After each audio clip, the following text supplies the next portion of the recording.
মাথাভাঙ্গা শহর সংলগ্ন মাথাভাঙ্গা সারদা শিশুতীর্থ ও বিদ্যামন্দিরের ব্যবস্থাপনায় রবিবার অনুষ্ঠিত হল গণিত ও বিজ্ঞান মেলা 2025। ছাত্রছাত্রীদের নিজের হাতে গড়া বিজ্ঞানের নানা মডেল বিজ্ঞান মেলায় যথেষ্ট নজর কাড়ে। ছাত্রছাত্রীরা দৈনন্দিন বিজ্ঞান ও প্রাথমিক চিকিৎসা সম্পর্কিত বিভিন্ন বিষয়ে বিজ্ঞান মেলার প্রকল্প তুলে ধরে।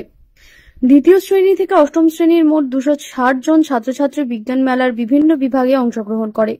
বিদ্যালয়ের টিচার ইনচার্জ গৌতম তালুকদার জানান, বিজ্ঞান ও গণিত মেলায় অংশগ্রহণ করার ক্ষুদে বিজ্ঞানীদের মেধা ও প্রতিভার বিকাশের জন্যই এই মেলার আয়োজন করা হয়েছে। 13 জুলাই জেলা স্তরের প্রতিযোগিতা অনুষ্ঠিত হবে। এদিন বিজ্ঞান গণিত মেলায় অভিভাবকদের উপস্থিতিও চোখে পড়ার মতো ছিল। অভিভাবক সঞ্জিত মন্ডলের কথায়, দূষণমুক্ত পরিবেশ গঠনে এই মেলা প্রতিটি স্কুলে আয়োজন করা উচিত।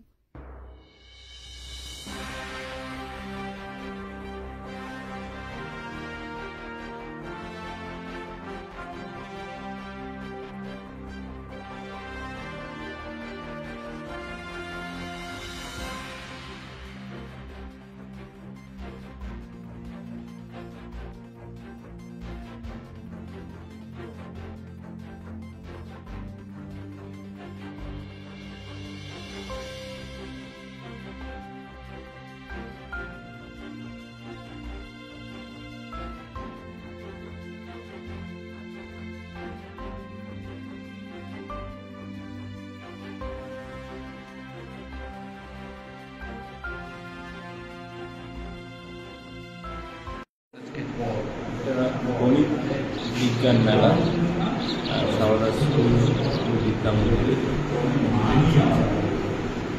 শিশুদের বিজ্ঞান প্রতি আগ্রহ, ওদের আরো বিজ্ঞান মনস্কতা করার জন্য সারদা স্কুলেরই। কত বছর থেকে আসেন এখানে? আমি 3 বছর থেকে আসছি। 3 বছর। কি দেখলেন ছাত্রদের মধ্যে কতটা আগ্রহ? ছাত্রদের ছোট ছোট বাচ্চা, এদের মধ্যে শিশু মনটাই বিকশিত হন। এখানে ওদেরকে যদি এইভাবে পালন করে দেওয়া যায়, এভাবে ওদের মানসিকতা বাড়িয়ে দেওয়া যায়, তাহলে এরা কোনো কিছু নেওয়ার আগেই সেটাকে ভালোভাবে যাচাই করে তারপর গ্রহণ করবে। এরকম উদ্যোগ কি প্রত্যেকটা স্কুলে করা উচিত বলে মনে করেন? হ্যাঁ, প্রত্যেক স্কুলেরই করা উচিত। সারদা স্কুলে প্রত্যেক বছরই হয়। এটা এখান থেকে যাবে আবার ক্ষেত্র স্তরে, আরো বড় বড় জায়গায় চলে যাবে। আপনার নাম? আমার নাম অরিজিৎ সেনা। সারদা স্কুলে কেন এসেছেন? কি হচ্ছে এখানে? সারদা বিদ্যামন্দিরের প্রতি বছরই বিজ্ঞান প্রদর্শনী, উদ্ভাবনী যেটা ছাত্রদের, সেটা প্রতি বছর উদযাপিত হয়। আজকেও এখানে বিজ্ঞান প্রদর্শনী, বিভিন্ন ক্লাসের বিভিন্ন শ্রেণীভিত্তিক ওদের বিষয় দেওয়া আছে। সেই বিষয়ের উপরে ওদের এই বিজ্ঞান প্রদর্শনী বা সায়েন্স মডেলের উপরে একটা এক্সিবিশন হচ্ছে। এটা ওদের এই মাথাভাঙা পর্যায়ে হচ্ছে, এরপরে সেটা সংকুল পর্যায়ে এবং পরবর্তীকালে জেলা এবং রাজ্য পর্যায়ে। এখান থেকে যারা প্রথম স্থান উত্তীর্ণ হবে তারা পরবর্তী পর্যায়গুলোতে যাবে। তা আমি একজন অভিভাবক হিসাবে দেখতে এসেছি, প্রতিবারই আসি। আমার মেয়ে ক্লাস 8-এ পড়ে, সেও অংশগ্রহণ করেছে। তার ঘরে এখন এক্সামিনারে এসেছেন, কার্ডটা দেখবো আমি। এই ধরনের উদ্যোগ অন্যান্য যে স্কুলগুলো রয়েছে সেখানেও কি করা উচিত বলে মনে করেন? হ্যাঁ, একদমই খুব ভালো প্রশ্ন করেছেন।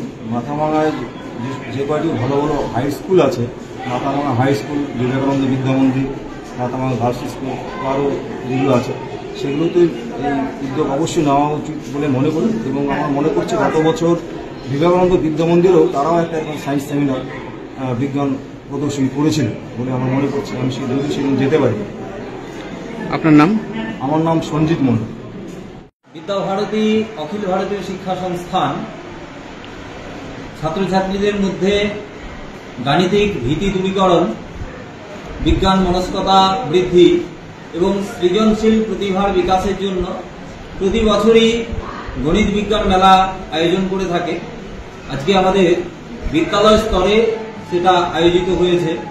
বিদ্যালয় স্তর থেকেই তারা ধাপে ধাপে জেলা, প্রান্ত, ক্ষেত্র এমনকি সর্বভারতীয় স্তরে যাওয়ার সুযোগ পাবে। এটা মূলত বিদ্যাভারতীর একটা বৃহত্তর কর্মযোজনার অঙ্গ। কতজন ছাত্রছাত্রী এখানে অংশগ্রহণ করেছে? আমাদের বিদ্যালয়ের 260 জন ভাই বোন আজকে বিভিন্ন বিষয়ে প্রতিযোগিতায় অংশগ্রহণ করেছে। কদিন চলবে এই প্রোগ্রাম? একদিনেরই বিষয় আছে। আজকে বিদ্যালয় স্তরে সকাল 11টায় উদ্বোধন হয়েছে, এটা বিকেল 4টা পর্যন্ত চলবে। তাতে ছাত্রছাত্রীরাও নিজেরা যেমন বিষয় উপস্থাপন করছে, তেমনি বাকি ছাত্রছাত্রীরাও, এমনকি অভিভাবক অভিভাবিকাদের মধ্যেও একটা ভালো সাড়া দেখতে পাচ্ছি আমরা। আপনার নাম এবং কোন দায়িত্বে আছেন? আমি গৌতম তালুকদার, টিচার ইনচার্জ, সারদা বিদ্যা মন্দির, মাথাভাঙা। কেরিয়ার নিয়ে চিন্তিত? দ্বাদশের পর কি করবেন ভাবছেন? নার্সিং শিখুন Mathura Nath memorial nursing institution থেকে। উন্নত পরিকাঠামোযুক্ত প্রতিষ্ঠানে অভিজ্ঞ faculty, student credit card, 100% placement, আধুনিক হস্টেলের সুবিধা সহ West Bengal nursing council, Indian nursing council ও West Bengal university of health science অনুমোদিত আমাদের কলেজে জিএনএম ও বিএসসি নার্সিং এর সিট বুকিং চলছে। Mathuranath memorial nursing institute, Falakata. Contact 8900095200।